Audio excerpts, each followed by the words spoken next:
This is why I quit truck driving to go back to school. While being over the road, I gained 6 months of experience. And during that time, it made me recognize that I didn't want to do that job. Is it a good career? It depends. It's definitely not for everybody. But it took a lot out of me to get to that 6-month mark. Me being over the road made me realize how important my body and my mental health is. Cause like 2-3 months into over the road, all that declined. Before trucking, I was a person that stayed physically fit and mental health was important to me. I would meditate, journal, stuff like that. Not having the time to do that over the road and constantly staring at that road was killing me. I'm not gonna lie. You really gotta be headstrong to be out there over the road. It also made me realize how important time and location freedom is to me. The fact that I had dispatch control of my life telling me where I need to go by a certain time, I didn't like that. That's why I took the opportunity while I'm young to pursue a career where I can have that time, location freedom, and also a life balance. Because these are things that are important to me. If you decide to be a truck driver, you need to dedicate your life to truck driving. Your truck is going to be your new home. Unless you do local, but even if you do local, I heard a lot of these guys working 14-hour days, so it's the same concept. With all that being said, I quit truck driving for time, location freedom, my mental health, my physical health. Overall, just wasn't the direction I wanted to go in life. Alright, y'all, this the end, man. I'm coming off the road, bro. You know what I'm saying? So I cleaned my bunk out and all that. You know what I'm saying? I just started with this company 2 weeks ago. It's the end, y'all. I'm coming off the road, baby. Alright, y'all. So as y'all can see, that truck is not damaged or anything, man. Truck is not damaged. Everything was perfectly fine. Shout out to KG for giving me this opportunity. So a lot of y'all might be asking me, bro, why you coming off the road? You just started. This a great company and all that. And I totally agree, man. I ain't been with this company up but 3 weeks. But for one, man, I just feel like I got a call and a purpose that's way higher for me, bro. You know what I'm saying? Y'all know I want to get into videography, photography. And the crazy thing is, I was into that before I actually started driving the truck. But I had stopped it just to start truck driving. And truck driving is a great career and all that type of stuff. And I am going to find me a local job. But I just know me, bro. I'm in tune with myself. And I just know, bro, that is, man, I know my call and I know what I really want to do, and this is what I'm finna go after. I already got things lined up, I already got people lined up, and I just want to go hard at that, and I just want to build my business doing that. But I'm still gonna be driving the truck because bills are getting paid and things like that. But I'm 22 years old, I ain't got no kids, I ain't got no wife or nothing, so everything is all about me. So I just know it, bro. You know what I'm saying? That's just what I'm finna focus on. I don't have no regret about it or anything like that. I'm gonna just say this: a lot of people want to do things and they never go out there because they scared of what society think, they scared of what people think, and all that type of stuff. Even if you have a following, you scared of what your followers think. Me personally, I don't give a fuck. You know, so I'm gonna go after what I want to do, and this is what I want to do. I'm 100% confident about it. All I have to do is position myself to go after it. I'm not getting back on the road. If I want me a local job, I have to be home daily. Even if I have to hop in a dump truck to be home daily and focus on what I want to do and focus on my God-given talent and develop my talent, this what the fuck is gonna take, bro. I want to get rid of illegal immigrants. Quit eating. Keith Smith says most immigration workers left after the law took effect. So this potato farmer hired Americans. Problem is, he says, most show up late, work slower, and are ready to head home after lunch. Some even quit after just one day out in the field. These are alarm bells ringing for the entire United States, and our government is not listening. Overnight, multiple farms in the state of Texas completely shut down. And the reason for this shutdown was because they have lost almost 100% of their workforce. Now, we know this is the result of the immigration raids and stricter enforcement, but the ripple effect is going to be felt all the way across this country. Now, you've got crops that are rotting in the fields. You have livestock that is not being attended to at all. And that takes a lot of personnel. And we're talking, so now we're getting every area of food to include meat. And the communities that surround these farms, those businesses and those people who depend on the income from these farms, it's creating disasters for small communities in Texas. Now, this is not stopping at Texas farms. This is going to end up all the way across America, especially in the breadbasket, the middle of the nation, because they have tons of immigrant help. But folks, the alarm bells are ringing. Your food on your plate is being affected. So you got to think about it. It won't be soon until either prices go ridiculously high or you just won't have any food to buy. Want to get rid of illegal immigrants? Quit eating. And that's for everybody. That's, nationwide. If you want to get rid of them, quit eating. That'll solve the problem. But when only 5 pickers showed up this morning to harvest his sweet potatoes, farmer Keith Smith saw possible ruin, the loss of his $500,000 crop. They're running scared because of this new law. And you're in trouble. I'm in trouble, bad trouble. Smith's 200 acres need 20 pickers, mostly Mexican nationals. There is not enough documented people here to supply that workforce. Most of your workers are here illegally. That's sure. If they got documentation, they got a better job working for me. Fernando Aldeman, a Mexican national, has worked Smith's farm since 1992. Everybody's just scared. Yeah. Now, are you here legally? No. No. So, are you scared? Yeah, I'm scared. I'm scared, Smith's pickers make about $100 a day. He supports immigration laws, just not this one that threatens his third-generation family. You should ask about me. You mean to tell me the farms in Texas are closing? What if every immigrant suddenly left the United States? That's 45 million people. 13% of the entire population gone overnight. Sounds dramatic? It gets worse. The hospitality industry collapsed. Your local grocery store? Shelves empty. Because over 70% of America's farm workers are immigrants. Need a doctor? Good luck. More than 25% of our physicians and 15% of our nurses come from abroad. That's millions of patients suddenly without care. Silicon Valley, a ghost town. Over 70% of tech workers are immigrants. The apps you use, the websites you love, the innovations you depend on, gone.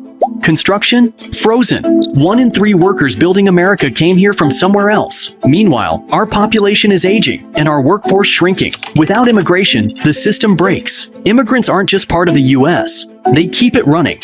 So, could America survive without them? ICE agents are currently conducting raids on multiple tomato farms.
I don't know if you don't know, I'm a truck driver, right? Owner-operator.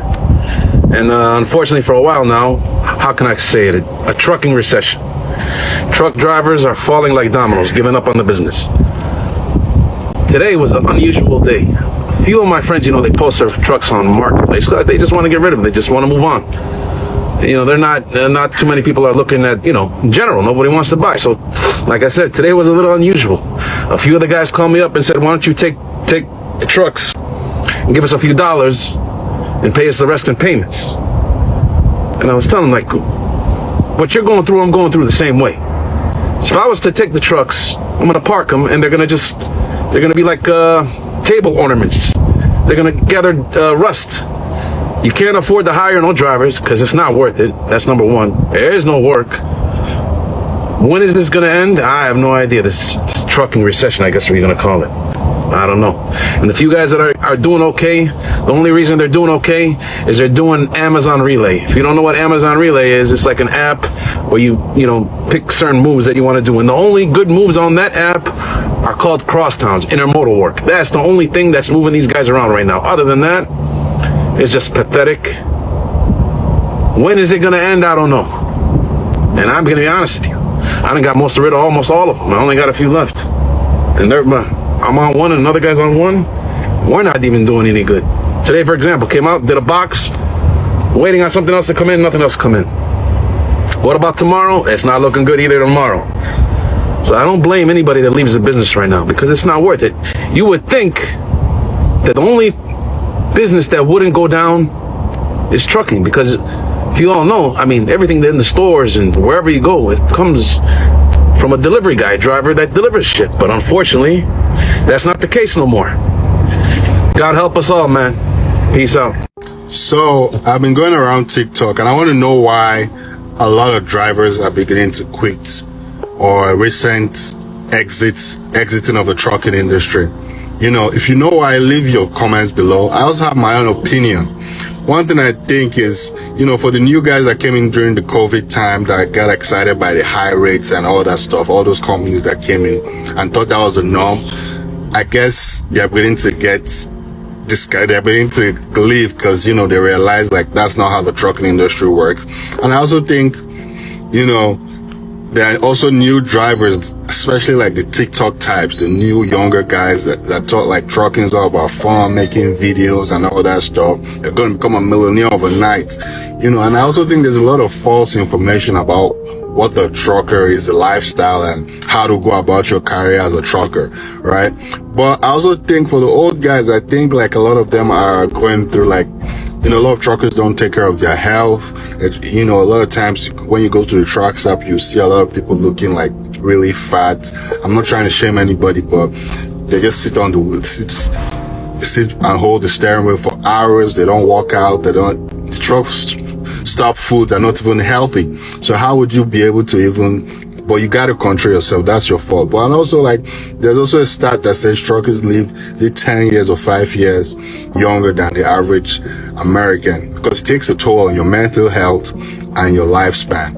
But after saying all that, and so some people that are used to the glory days, like the old school guys that used to making a lot of money, it's not that easy. You got to be strategic. You got to know how to run a business. If you want to, there's like this false saying there, like there's no career growth. There is career growth in trucking if you know what you're doing. There are a lot of companies that pay really well, 6 figures, and if you know how to grow your fleet, you're a very good owner operator and on top of your things, you should be able to gross a lot of money out here. But I think majority of the guys that are quitting are because of one, false information about how the trucking industry works.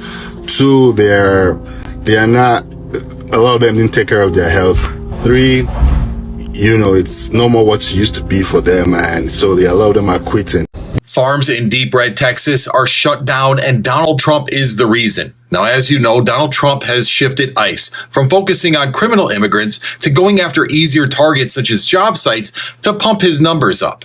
But farms are hurting because of this, as many of their workers are either being deported or not showing up for fear of being caught up in these raids. And because of this, they're essentially shut down and no work can be done. Just take a listen to one farmer.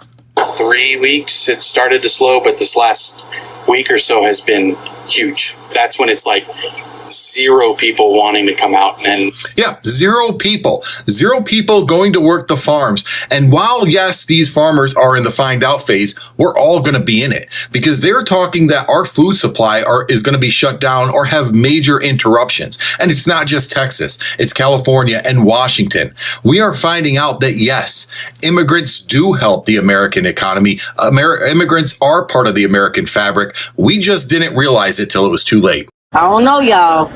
Since ICE came and got everybody, I surely don't see these houses getting done. I surely don't see no Mexicans out here. Where they at? Work field looking kind of empty. Oh, these Americans about to be pissed. And my question is this. If all of the migrant workers are deported, would you, your family, or any of your friends sign up to take their jobs? So my wife was having a conversation with a family member who happens to be married to a farmer, and the family member was talking about how they recently had lost a number of workers due to deportations, and how that was going to affect them, that work on the farm wasn't going to get done, that they might not produce as much milk or as much grains as they normally would because they wouldn't have the workers to get this done. And once again, it shows that, one, Trump supporters, as these individuals are, don't care about the people. They care about only things when they affect themselves. They only care when it's going to affect the money that they make, or in this case, that they're actually going to have to go out and do what farmers should be doing, which is working in their fields, working in their barns. They didn't care that the people are deported. They care that they might lose some money and that they're going to have to actually work for a little bit of time. They don't care about the people. And it's another one of those "we told you so" moments. This is happening in Texas. This is happening elsewhere. I'll put the link to the article in the description. Multiple farms are shutting down due to lack of workers, because the entire workforce has basically fled and is in hiding and not showing up for work. Crops are being left to die in the Texas heat. Livestock is being untended to, unwatered, and unfed. There's just no one to do the work. So this is going to lead to potential food shortages, because I'm sure this is happening across the country.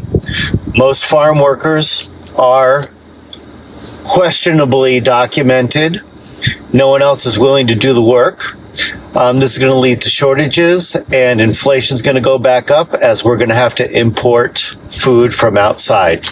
You should ask about me. You mean to tell me the farms in Texas are closing? Because they voted for their own staffs to be deported? Oh, isn't it sad to find out? Isn't it sad? The United States isn't the only country that's deporting Latinos. Mexico is also deporting Latinos, thousands a week, and the living conditions are horrific. Check this out. Mexico cracks down heavily on undocumented migration. Camps around the capital here have been removed, this being one of the last remaining. Ya quedó así, no vino migración, no vino nadie a decir nada. De aquí se han ido con varias personas, se han ido mucho ya. El de aquí de este ranchito aquí ya se fue ya el miércoles pasado. So many migrants. Rocha has been a truck driver for 17 years. We need to open the door to opportunity for everybody. While he says there is a need for driver, Rocha sees the logic behind the executive order signed by President Donald Trump on Monday. So if you can't read or understand a certain sign that's a little dangerous, it could affect all of us. The new order requires truckers to demonstrate proficiency using the English language before getting behind the wheel. According to the executive order, proficiency means drivers can read and understand traffic signs and communicate with traffic safety, border patrol, and agricultural checkpoints, as well as others. Es una ley inefasta. It's an awful law, Joman Rivera told me. En mis 15 años como camionero. In my 15 years as truck driver, I never had an issue with English. Rivera claims he recognized the signs and communicated with officers with his limited English. First off, but according to Transportation Secretary Sean Duffy, there are documented cases where drivers' inability to read signs and speak the language may have contributed to a series of fatal accidents. We have to watch out for lives. I mean, that's most important, right? It depends on how many people are affected and how many people decide to exit the industry because of this. Rivera says he's already seen many truck drivers putting their trucks on sale. This is my coolant. This is my sight glass. I will never remove this cap while the engine is hot.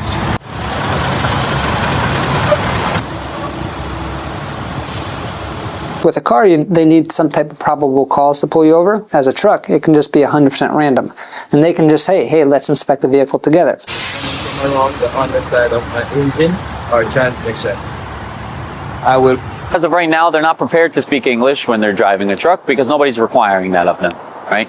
They speak English to pass the test, and then after that, they're not required.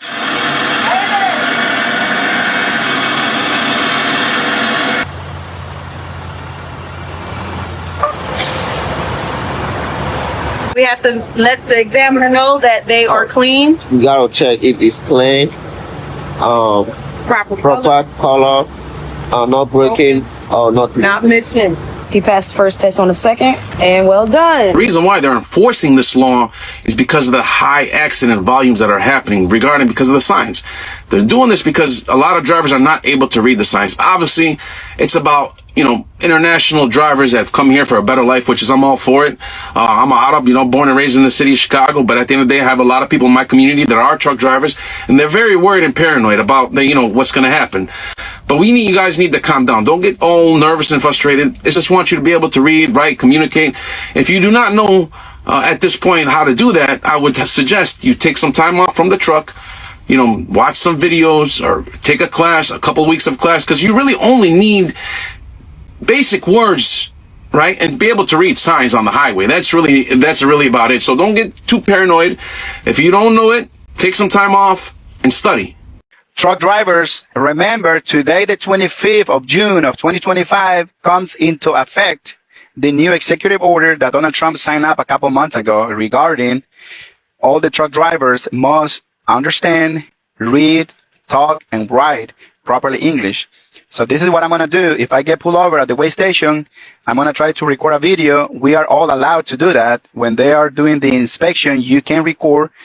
And if I see anything different, if I see any changes, I'm just going to try to post it here on TikTok. So to give you some heads up, about what's going on.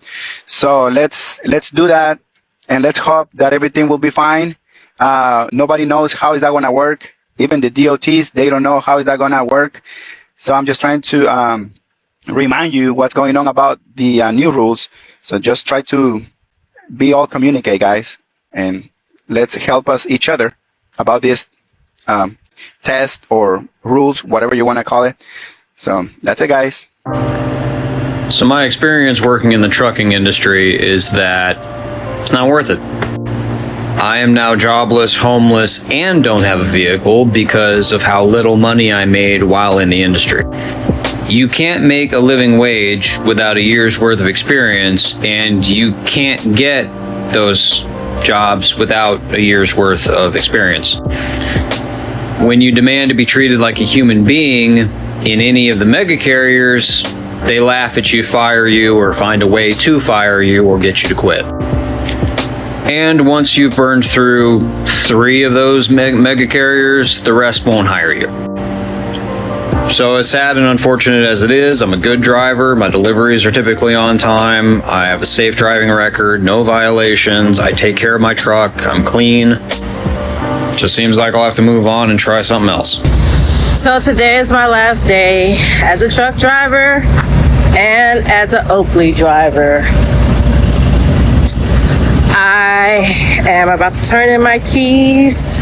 I already cleaned out my truck.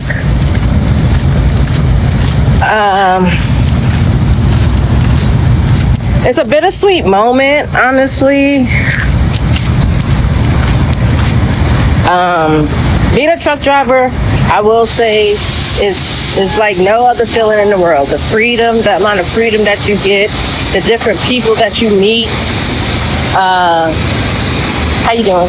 It's really, it's almost comparable to like being in the military. You know, when you're out there on that ocean, the amount of freedom, you meeting different people, seeing different things. But to my fellow truck drivers, I want to say continue to be safe. So with some of my TikTok videos, I get a lot of hateful messages. Whatever, I don't give a shit. I can delete and leave whatever I want to do. That's the beautiful thing about TikTok. As a creator, you can do whatever, and you can delete them if you don't like them. I don't really care. A lot of them I don't even look at. The hateful ones, I just scroll on past it, whatever. A lot of hateful talk about, are you going to be able to keep your farm? Well, I don't have to have subsidies to keep farming, and on our farm we've never really gone really deep in debt where we couldn't afford what we have, and everything we have is paid for, so I should be just fine. America. But I don't think I ever thought I was going to get rich doing this. I thought I could make a living and pay my bills and leave something for my children, grandchildren. I pretty much done that. I owe a little bit of money, but the places I owe money on, the place is worth a hell lot more than what that little bit I owe on it. Anyway, so I guess probably most people looked at it and said I hadn't been a success, but I guess kind of what I wanted to do, I have done. I've paid my bills and added some land to what I had, and don't own too much on it. I'm going to leave it all, give it all to my children and grandchildren. They can do that real shortly.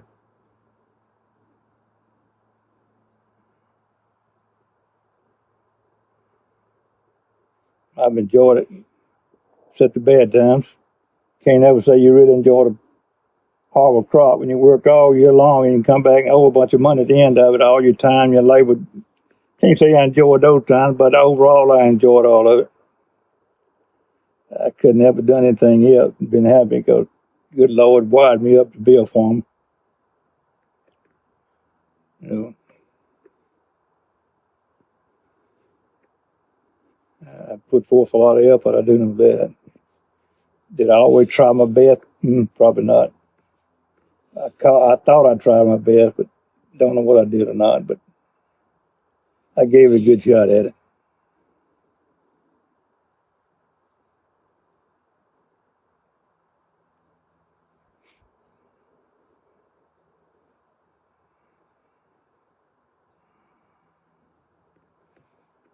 If I had to do over, I'd have probably put irrigation in earlier.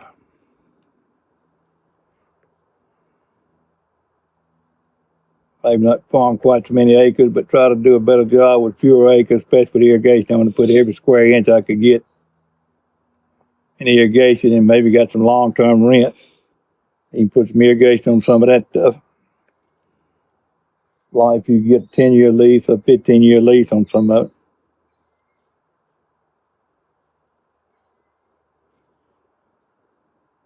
But I still had a lot of acres down there I could put irrigation on, but I didn't do it. Anyway, I'm out of here. Go back and let the big mama scream at the cat. I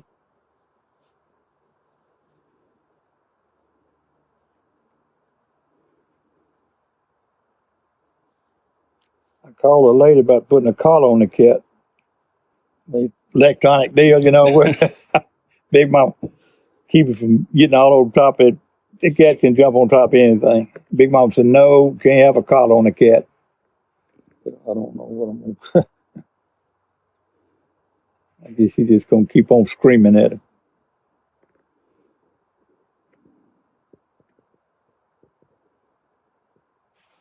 All right. Speak English or get out. Just like that. We're done. It's a tough time being a truck driver. If you think trucking is bad now, it's going to get a lot worse. It's a tough time being a truck driver. I ain't gonna lie to you. I just heard some news. A trucking company called LTI Services just completely shut down. 250 trucks, about 300 trailers, just completely shut down out of nowhere. Now, obviously, 250 drivers are gonna be out of a job. They need to scramble to look for a job. But here's the thing is, when I was looking at it, reading the article, I was telling myself, why didn't they downsize, right? Why just completely shut down? Now, obviously, we understand they're losing money, but there are other alternatives where you don't need to shut down. You just downsize. Instead of having 250 trucks, maybe have 50 trucks. It's manageable. But to completely shut down operations, obviously we only know from the outside, me reading the article, but man, 250 drivers out of nowhere got a message saying the company's shutting down completely. They're going to get them home some way, somehow. But obviously easier said than done. If these drivers are, God knows where they're at, trying to get them back. It's unfortunate, sad situation. It's a tough time to be a semi-truck driver right now, man. God bless each and every one of you, man. Just like that, we're done. That's it.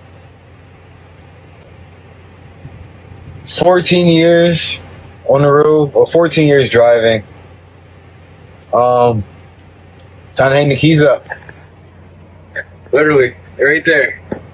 Hang them up. I'm done. I think this was my final trip. I know this was my final trip.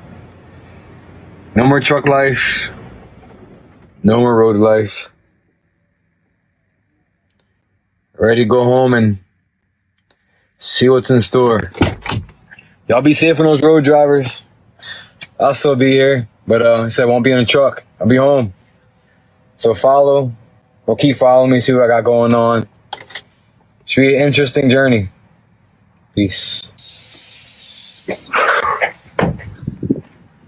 One door closes and another one opens. Out of here. If you think trucking is bad now, it's going to get a lot worse. I've been following the trucking data for quite some time and different market cycles, and there's just one thing that people are just not talking about enough. And look, every market, has boom cycles and recessions and things like that, and recoveries, and trucking is going to have its recovery as well. But the thing that people are just not really talking about is capitulation.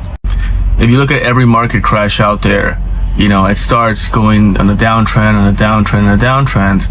It has some recoveries here and there, some bear traps, and then all of a sudden you have capitulation, that big sudden downturn where you think the world is going to end and things are never going to be the same again. Then after that you have consolidation, where things kind of like cool down and then you eventually recover. That is what I've been waiting to happen when it comes to truck driving. Even before Trump got elected, I understood this. And a lot of people would talk about, hey, trucking is getting a little bit better. The demand is balancing out versus the amount of trucks out there. And so many trucks have gone out of business. When I looked at the chart, I understood that there was a lot more pain to go. I think that we're getting near to that pain. And I think that the tariffs is going to be the catalyst that we need for us to see that capitulation in the market. Once we do see that sudden downturn and in that intense fear that's going to be all over the country, only then, I believe, is going to be a good time for us to say, okay, this is the bottom over here. Things are eventually going to get better from this point, but it is going to get a lot worse than it is right now. And this means that if you have any payments, if you're barely making it now, you're not going to make it later on. Speak English or get out. That's pretty much what the new law says about truck drivers. You need to go ahead and speak English in order for you to drive a truck. But what do you think is going to happen now with these facilities, these shippers and receivers? Let's say there are going to be some drivers that are just going to go ahead and disregard that law 100%. But what if the shippers and receivers then start saying, hey, we're not going to break the law. It's the law. You need to speak English. Otherwise, you're not going to get loaded. So do you guys think that only DOT is going to go ahead and enforce this law, or are shippers and receivers also going to go ahead and put their foot down? And it might not stop there. We've all been there in some truck stops where somebody doesn't speak English and they're holding up the line and it's just like a big mess just because they don't understand what's going on. Could it be that also truck stops are just going to go ahead and flat out refuse to help you out? I mean, wouldn't you be helping a criminal at that point? I'm just curious to see how far this will go.